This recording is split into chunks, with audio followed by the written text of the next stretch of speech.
एक छोटा सा शिवलिंग गले के अंदर चांदी की डिब्बी में रखा रहता है।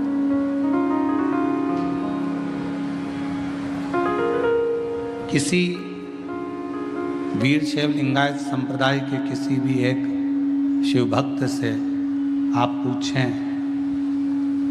कि आपके गले में जो ये शिवलिंग रखा हुआ है, आपके गले में जो ये शिवलिंग डला हुआ है, ये क्या देता है आपको,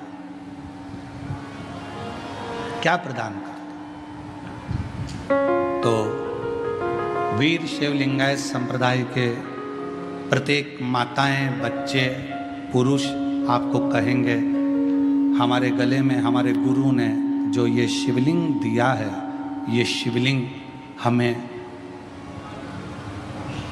कहीं ना कहीं किसी ना किसी रूप में तकलीफों से लड़ने का एक बल प्रदान करता है और अपनी मंजिल तक पहुंचाने का कार्य करता है।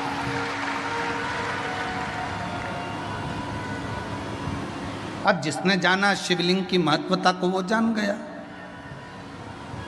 स्वयं ब्रह्मा जी शिवलिंग की महत्वता को नहीं जान पाए, सामने खड़े होकर कहते हैं इसका चरण कहाँ है, इसका शीश कहाँ है, जरा बता, इस शिवलिंग का चरण कहाँ और शीश कहाँ। आप में भी कई वीर शैव लिंगायत संप्रदाय के मुझे उम्मीद है कि शिव भक्त यहाँ बैठे होंगे, हमारा विश्वास कहता है, क्योंकि शिव की कथा चल रही है तो ऐसा भाव है कि यहाँ बैठे हो। कितने लोग बैठे हैं वीर शैव लिंगायत संप्रदाय के, हाथ उठाओ जरा, बहुत सारे लोग बैठे होंगे। तो ये विराजो, प्रणाम आपको। शिव तत्व जहाँ पर है बेटे, शिव तत्व ब्रह्मा जी नहीं जान पा रहे कि भगवान शंकर के शिवलिंग में है क्या, शिवलिंग में है क्या, आखिर ब्रह्मदेव को नहीं मालूम पड़ पाया। तब आखिरी में स्वयं भगवान नारायण से ब्रह्मदेव ने कहा, इस शिवलिंग का चरण कहाँ है, डीले कम करो, इस शिवलिंग का चरण कहाँ है, इस शिवलिंग का शीश कहाँ है, वो तो मालूम पड़े कम से कम कहाँ है। भगवान नारायण ने कहा, शिवलिंग के चरण को और शीश को देखने की जिद ब्रह्मा जी मत करिए। शंकर भगवान के शिवलिंग में, भगवान शंकर के शिवलिंग में आप जहाँ बैठकर उसको भजते हो वहीं पर चरण का दर्शन हो जाता है, और जहां बैठकर पुकारते हो वहीं शीश का दर्शन हो जाता है। अब इसमें ये नहीं जपा जाता कि भगवान शंकर को रिझाने के लिए हमको इधर मुंह करना पड़ेगा, हमको उधर मुंह करना पड़ेगा, हमको इधर चेहरा करना पड़ेगा, हमको उधर चेहरा करना पड़ेगा। शंकर भगवान की भक्ति करने वाला, शिव की आराधना करने वाला जहां जैसे जब चाहे शिव जी को कहीं पर भी बैठकर बस पुकार ले, शंकर भगवान उसका दुख हरने के लिए उस जगह पर आकर खड़े हो जाए।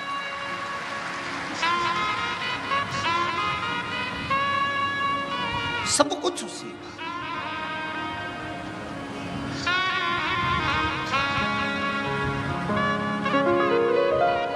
सोमवार तेरा है, मंगलवार तेरा है, लो संभालो भोले जी परिवार तेरा है। सोमवार तेरा है, मंगलवार तेरा है, लो संभालो भोले जी परिवार तेरा है। हम ये ना कहें शिव जी का वार कौन सा, किसी ने कहा सोमवार, देवी जी का वार कौन सा, शुक्रवार, किसी ने कहा गुरु का वार कौन सा, गुरुवार, किसी ने कहा सूर्य का वार कौन सा, रविवार, किसी ने कहा गणेश जी का वार कौन सा, बुधवार, किसी ने कहा शनि का वार कौन सा, तो कहा शनिवार। हमने केवल देवताओं को वारों में बांट दिया, पर शिव महापुराण की कथा कहती है शंकर भगवान का केवल एक वार नहीं है। शंकर भगवान तो नित्य प्रति तुम जिस दिन पुकारना चाहो, जिस वार को पुकारना चाहो, चाहे वार में पुकारो चाहे परिवार में पुकारो, शंकर भगवान हर वार को तुम्हारे सम्मुख में आकर खड़ा हो सकता है। शिव का भक्त के लिए कोई वार की मूलता नहीं है। अरे कितना सुंदर कहा। शंकर भगवान ये नहीं देखते कि मुझे सोमवार के दिन ही मंदिर से बाहर निकलना है। शिव जी तो शिव जी हैं, शंकर तो शंकर हैं, करुणा सागर तो करुणा सागर। मेरा वो घरदानी तो नित्य प्रति अपने शिवालय से, नित्य प्रति अपने मंदिर से, नित्य प्रति अपने शिवालय से मेरा वो घरदानी बाहर निकलता है, नित्य प्रति।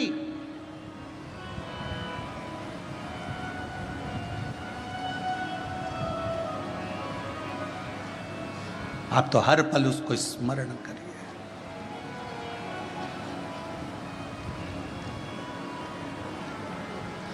उसके बिना कुछ ठीक नहीं महाराज, कुछ भी। एक पत्र अच्छा है।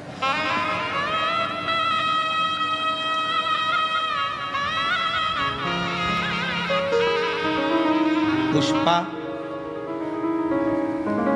नाना साहेब पवार, पता तहसील बेजापुर, जिला संभाजी नगर, मुकाम पोस्ट चांदे गांव की रहने वाली। कहीं बैठी हों तो बेलपत्र लेने के लिए आ सकती। एक लोटे जल का मैं क्या वर्णन करूं गुरुदेव। मेरा बेटा 2 साल से नीट की परीक्षा की तैयारी कर रहा था पर निकल नहीं रहा था। फिर मैं सीहोर गई, कंकर शंकर पूजा की, रुद्राक्ष लाई। बेटे से मैंने कहा कि तू मेहनत को 4 गुना बढ़ा। वो सीहोर वाला महाराज कहता है अगर तुम पढ़ाई कर रहे हो तो अपनी पढ़ाई को 4 गुना बढ़ाओ, कोई कर्म कर रहे हो तो कर्म को 4 गुना बढ़ाओ, रात दिन एक करो। वो सीहोर वाला महाराज कहता है कि अपने रात दिन एक करो, रात दिन एक कर कर अच्छी पढ़ाई कर, और पढ़ाई के साथ में आखिरी में शंकर भगवान पर बेलपत्र चढ़ाकर फिर तू एग्जाम के लिए जा। और मेरे बेटे ने वही किया गुरुदेव। 2 साल से जो पढ़ाई कर रहा था उस पढ़ाई को उसने 4 गुना बढ़ा लिया। आपके कहने पर भगवान शिव की कथा में मन भी लगाया और पढ़ाई को भी 4 गुना बढ़ाया। आज बाबा की कृपा से मेरे बेटे ने नीट का एग्जाम क्लियर कर लिया। अब वो बाबा की कृपा से डॉक्टर ही की पढ़ाई कर रहा है। मैं शिव को प्रणाम करता हूँ। एक पत्र और अच्छा देखिए।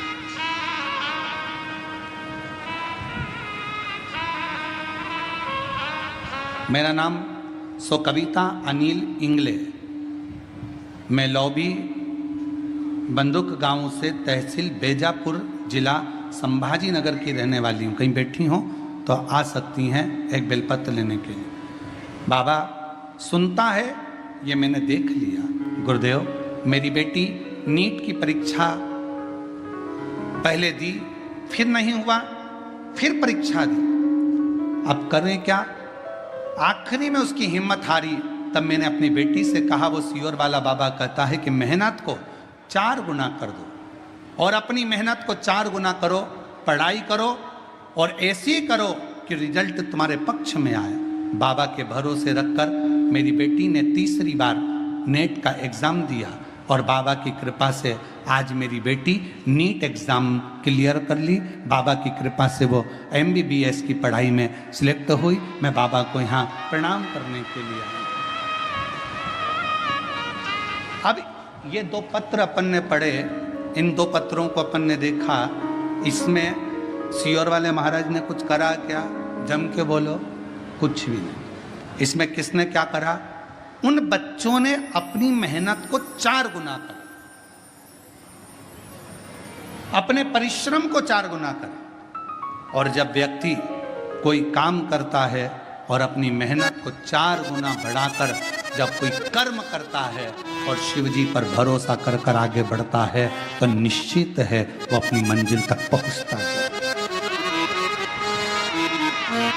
आपका काम ही ना करो, बैठे ही रहो, सोचो कि मेरी दुकान चली नहीं रही, दुकान चली नहीं रही, व्यापार चली नहीं रहा, फैक्ट्री चली नहीं रही, काम करो नहीं, मेहनत करो नहीं और दूसरे को दोष दो।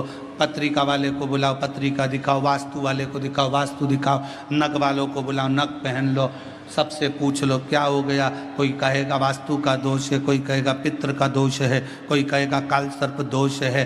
अपने अंदर का दोष देख नहीं रहे कि अपना भी तो दोष है, कि अपन अपना AC का रूम छोड़कर थोड़ा बाहर निकलें तो सही, थोड़ी मेहनत 4 गुना बढ़ाए तो सही, व्यापार को 4 गुना करे तो सही। जब अपनी लगन, अपनी मेहनत, अपना परिश्रम जब हम 4 गुना बढ़ाते हैं तो एक ना एक दिन अपनी मंजिल तक पहुंच कर ही रहते हैं। थोड़ा बढ़ाओ, थोड़ा करो मेहनत, थोड़ा परिश्रम करिए।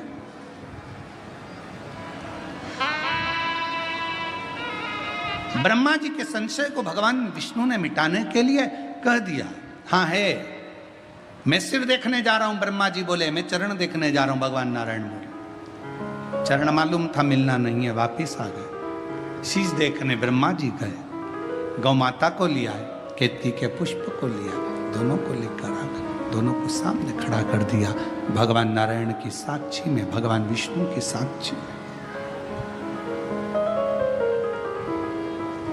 ब्रह्मा जी ने पूछा भगवान विष्णु से, क्या आपको शिव जी का चरण मिला? भगवान नारायण ने मना कर दिया, चरण नहीं मिला। शंकर भगवान ने कह दिया, आपने मेरे सामने सत्य बोला, आज से आप सत्य नारायण के रूप में पूजोगे। बोल सत्यनारायण भगवान की जय। सत्य के रूप में आज से आप पूजे जाओगे, और जगत में सत्य पूजा था।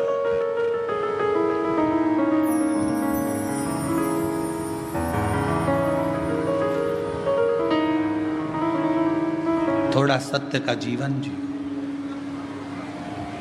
ब्रह्मा जी से पूछा, क्या आपको शिव जी के शीश का दर्शन हुआ? हाँ। ना मानो तो पूछ लो केतकी के फूल को। केतकी के पुष्प ने झूठ बोल दिया, शिवलिंग में से आकाशवाणी हो गई, ये केतकी का फूल झूठ बोलता है, श्राप देता हूं। भगवान शिव बोले, ये केतकी का पुष्प शंकर पर कभी नहीं चढ़ेगा। गौ माता ने झूठ बोला। शिव जी ने कहा, सारा शरीर पवित्र रहेगा पर मुख अपूज्य रहेगा। भारत की भूमि पर सारे मंदिरों की परिक्रमा आगे से होती है। कन्यादान, अन्नदान, वस्त्र दान, मुद्रा दान, स्वर्ण दान, भूमि दान, जो भी दान होता है वो आगे से होता है। भारत की भूमि पर केवल एक दान गौ माता का जो होता है वो आगे से नहीं, गाय की पूंछ पकड़कर पीछे से किया जाता है, क्योंकि गौ माता ने झूठ बोल दिया। एक झूठ गौ माता बोल दी थी, एक झूठ, और किस लिए? केवल एक रोटी के चक्कर में, कि घर में पहली रोटी बनेगी तो गाय तेरे को मिलेगी। तुझे झूठ बोलना है शंकर भगवान के सामने चलकर। और शिव जी के सामने जाकर गौ माता ने झूठ बोल दिया कि ब्रह्मा जी को शंकर भगवान का शीश दर्शन हो गए। बस वो झूठ गौ माता के लिए शिव जी ने कह दिया, गौ माता तू जगत की मां होकर तूने झूठ बोला। सारी परिक्रमा आगे से, गौ माता की परिक्रमा पीछे से चालू होती है, पीछे विराम होती है। झूठ। और सुन, हे ब्रह्मदेव सत्य बोलो। ब्रह्मा जी ने कहा, यह आकाशवाणी झूठी है। शंकर भगवान ने अपने पांव के नख को तोड़ा, फेंका, काल भैरव प्रकट करा, जाओ ब्रह्मा का सिर काट दो। ब्रह्मा जी का सिर कटा, कटा हुआ सिर लुढ़कता गया। ब्रह्मा जी के कटे हुए सिर से जो रक्त बहा, उससे कर्मनाशा नदी प्रकट हो गई। आज भी कर्मनाशा नदी भारत की भूमि पर उत्तर प्रदेश में बहती है। भारत की भूमि पर केवल एक नदी ऐसी है जिसके पानी को कुत्ता भी नहीं पीता है, पक्षी भी उसमें चोंच नहीं डालता, वो कर्मनाशा है। क्यों? क्योंकि कर्मनाशा में अगर हमने हाथ धो लिया, पानी का छींटा ले लिया, तो वो कर्मनाशा का जल ऐसा है कि वो हमारे पूर्व में किए हुए सारे कर्मों का नाश कर देता। कटे हुए ब्रह्मा जी के शीश को देखा तो कहा, इसको कुछ कृपा करो। नारायण बोले तो बट वृक्ष बना, बड़ का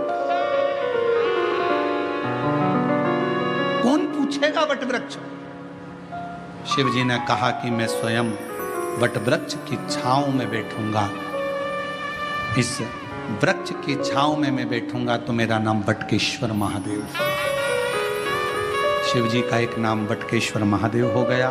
भगवान ओघड़दानी बड़ के पेड़ की छांव में बैठे, जनमानस का कल्याण करने के लिए। शिव तत्व भगवान शंकर ओघड़दानी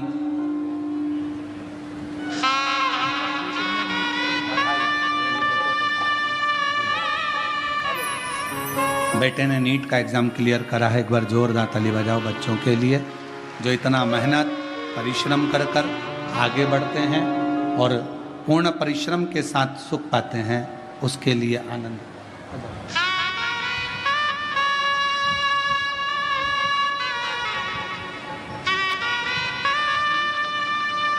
बेटी ने नीट का एग्ज़ाम क्लियर करा, उसके लिए एक बार जोरदार ताली बजाओ। साधु शिव तत्व कह रहा है, सृष्टि का वर्णन आया, भगवान शंकर ने अर्धनारीश्वर स्वरूप का दर्शन कराया।